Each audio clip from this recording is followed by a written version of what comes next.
겨울 휴식기를 향해 달려가는 이번 시즌, 현재 빠르게 14라운드까지 마무리가 됐는데요. 조금 늦었지만 13라운드 정리부터 하고 넘어가겠습니다.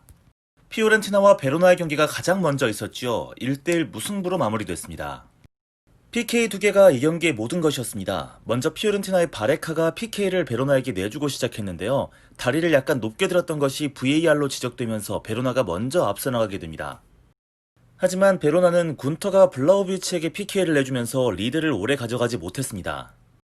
또 승리를 기록하진 못했지만 친정팀을 상대로 한 암라바트가 피오렌티나 이적 이후 가장 좋은 모습을 보여줬는데요. 이번 경기 팀에서 가장 많은 터치를 기록했고 92%가 넘는 패스를 성공시키면서 앞으로의 활약을 기대할 수 있게 만들었습니다.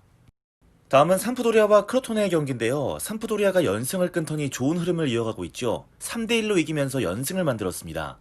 이번 시즌 삼프도리아의 야쿠비 앙크토가 심상치 않습니다. 최근 폼이 정말 좋은데요. 이번 경기는 담스가르드의 골을 어시스트한 데 이어 본인이 직접 골을 넣기도 했습니다. 36경기에 나와서 4골을 집어넣었던 것이 커리어 하이인 앙크토인데요. 이번 시즌은 13경기에 나와서 벌써 4골째를 기록할 정도로 아주 인상적인 시즌을 만들어가고 있습니다. 또 이번 경기는 퀄리아렐라도 골을 넣었는데요. 퀄리아렐라는 삼프도리아 소속 200경기 출장 기록을 세웠던 이번 경기에서 자신의 통산 세리아 170번째 골을 성공시켰고 삼프도리아 소속으로는 90번째 골을 넣었습니다. 다음은 파르마와 유벤투스의 경기가 있었습니다. 모처럼 유벤투스가 대승을 기록했죠. 파르마를 상대로 4대0으로 완승했습니다. 최근 약간 주춤했던 호날두가 이번 경기에서는 완전히 폭발했습니다. 압도적으로 높았던 헤더 슈팅과 정확한 왼발킥으로 이번 경기 멀티골을 기록했는데요.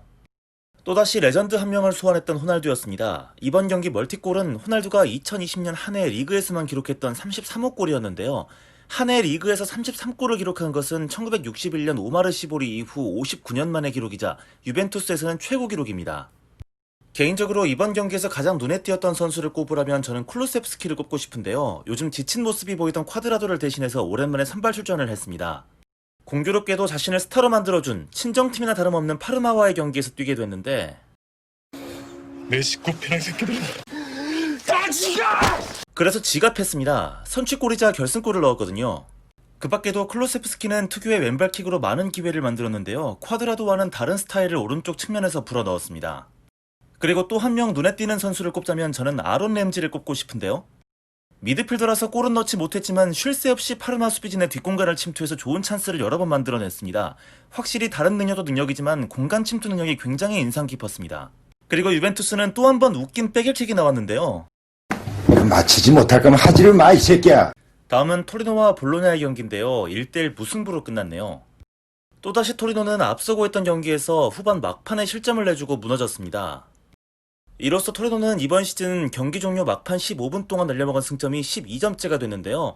전반 종료 시점까지 승패를 따져보면 4위 안으로도 들어갈 수 있을 정도로 경기는 잘 풀어내고 있는데 막판에 집중력이 흔들리는 경향이 있습니다.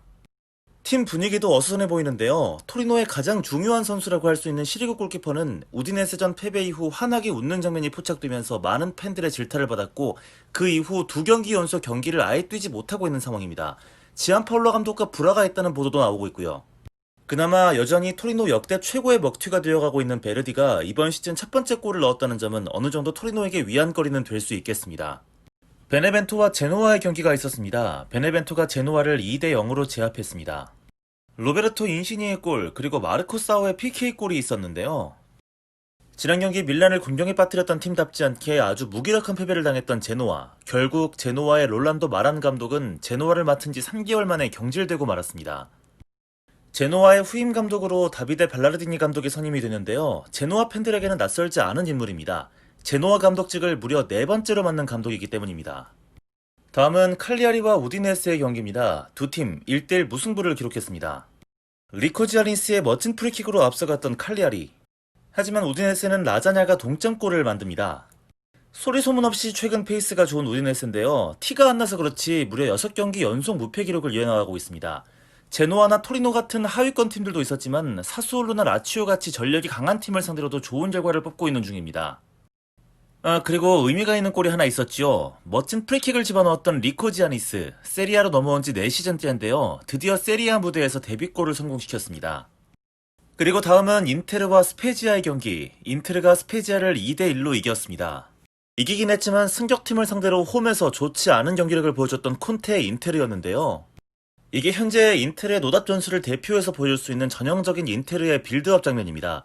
보시면 브로조비치가 아래로 내려가면서 포백을 만들어주고 있는데 나머지 미드필더들이 모두 측면 쪽으로 빠져 움직이면서 정작 중원이 텅 비어있게 됩니다. 그러니 공을 줄 수 있는 곳 자체가 없죠. 그래서 어쩔 수 없이 후방에서 볼을 돌릴 수밖에 없습니다. 이게 이번 스페지아전의 인텔의 패스맵인데요. 보세요. 거의 대부분 센터백 3명끼리 볼을 돌리는 횟수가 많고 전방에 라우타로와 루카쿠에게 연결된 패스 횟수 자체가 적습니다. 이러니 무슨 공격을 하고 골을 기대하겠나요? 그래도 요즘 하키미가 폼이 좋습니다. 또 골을 기록했어요. 이후 운 좋게 프리킥 상황에서 상대 핸드볼 파울이 나오면서 PK를 얻었고 무난하게 추가골까지 기록했던 인테르. 아니나 다를까 이번에도 역시 오사일 전술을 꺼내들면서 잠그기를 시도했던 콘테였는데요. 어림도 없지 스페지아 골! 머릿속에 우동사리만 가득 들어찬 새끼야! 어떻게 꾸역꾸역 이기고는 있지만 눈을 찔러버리고 싶을 정도로 참담한 경기력을 도대체 언제까지 봐야 하나 알 길이 없습니다. 이 경기에서도 기록이 하나 나왔는데요. 아틀란타 유스팀에서 이번 시즌 스페지아로 임대 이적한 로베르토 피콜리가 세리아 데뷔골을 인테르를 상대로 기록했습니다. 다음에는 사수올루와 선두 밀란의 상위권 대결이 있었는데요. 밀란이 이번에도 이겼습니다. 2대1 밀란의 승입니다. 이보다 더 나빠질 수 있을까라는 생각이 드는데 항상 더 나빠지는 밀란입니다. 이번에는 레비치까지 발쪽 부상을 입으면서 경기에 나오지 못했는데요. 레앙을 원톱으로 기용했던 밀란의 피올리 감독이었습니다. 어느 정도 불안함은 있었는데 그 레앙이 경기 시작과 동시에 골을 박아버렸습니다. 밀란의 킥오프 진영부터가 엄청나게 공격적이었는데요. 무려 5명의 선수가 상대 진영으로 달려나갈 준비를 하고 있죠. 전설의 제만 감독이 사용했던 진영만큼은 아니지만 상당히 도발적인 전술이긴 했습니다. 보도하고 있는 언론사마다 이 레앙의 골이 몇 초 만에 들어갔는지에 대해 조금씩 다르게 이야기를 하고 있는데요. 어쨌든 레앙은 5대 리그 역대 최단 시간 골 기록을 세웠습니다. 엄청난 기록입니다. 이후 테오의 역습 드리블을 통한 추가골까지 있었는데요. 이번 경기 테오는 진짜 미친놈 같았습니다. 볼 때마다 입이 다물어지지가 않습니다. 얘는 도대체 풀백입니까? 아니면 윙어입니까? 스피드는 그렇다 쳐도 수비수가 이런 드리블이 어떻게 경기 내내 가능한 거죠? 밀란 최고의 역습 무기라고 해도 과언이 아니겠습니다. 어쨌든 어려운 상황에서 또 한 번 승리를 가져가는 밀란, 진짜 거칠 것이 없어 보이는데요.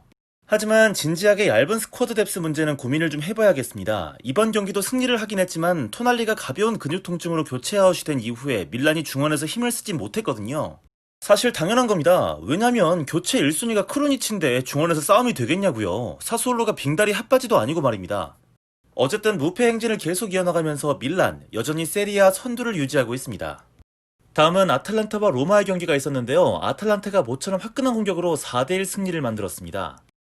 이번 시즌 로마는 거의 세리아의 전투력 측정기라고 할 수 있을 것 같은데요. 약팀은 다 때려잡고 조금만 전력이 강한 팀을 만나면 이기지를 못합니다. 이번 경기는 전반 3분 만에 제코의 골로 먼저 앞서갔는데요. 1대0으로 앞선 채 후반전을 맞이해서 후반부터 아예 개박살이 났습니다. 순식간에 3골을 허용하고 역전을 내준 로마. 마지막에 일리치치에게 농락당하면서 결국 후반에만 4골을 내주고 허무하게 패했습니다. 개인적으로 이번 경기 로마에서 가장 아쉬웠던 선수를 꼽자면 저는 미란테 골키퍼를 꼽고 싶은데요. 평소답지 않게 잔실수가 좀 많았습니다. 특히 고젠스에게 허용한 역전골은 완벽한 미란테의 위치 선정 실수라고 할 수 있겠습니다. 반면 아탈란타의 골리니 골키퍼는 미란테와는 대조적으로 어려운 위기를 선방으로 잘 막아내곤 했었지요. 이제 슬슬 겨울 이적 시장이 열릴 텐데요. 개인적으로 로마는 제코의 후계자가 될 공격수 영입이 시급하다는 생각이 들었습니다. 마요랄 정도의 레벨로는 부족하죠. 아직까지 결정력이나 연계 능력은 살아있는데 문제는 나이 때문인지 후반에 급격히 방전되는 경우가 많아지고 있습니다. 그러다 보니 역습 상황에서도 쉽사리 공격 전환을 하지 못하는 모습이 자주 연출되곤 합니다.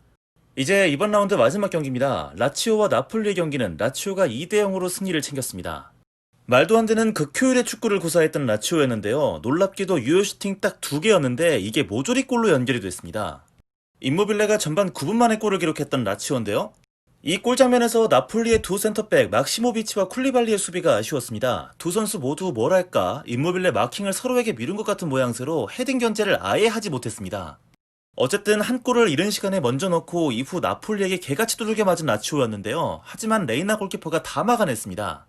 선방 개수 라치오의 레이나 6개 그리고 나폴리 오스피나 0개 기록만 봐도 알 수 있습니다. 이걸 도대체 어떻게 이겼냐?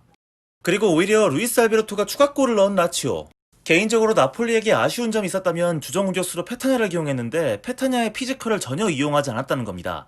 헤딩 경합을 시킨다든지 아니면 수비수 몸빵을 시킨다든지 하는 노력이 있었어야 했을 텐데 경기 내내 페타냐는 측면으로도 위치를 옮기면서 오시멘처럼 뛰었습니다. 그러면서 공격이 더 꾸역만 갔죠.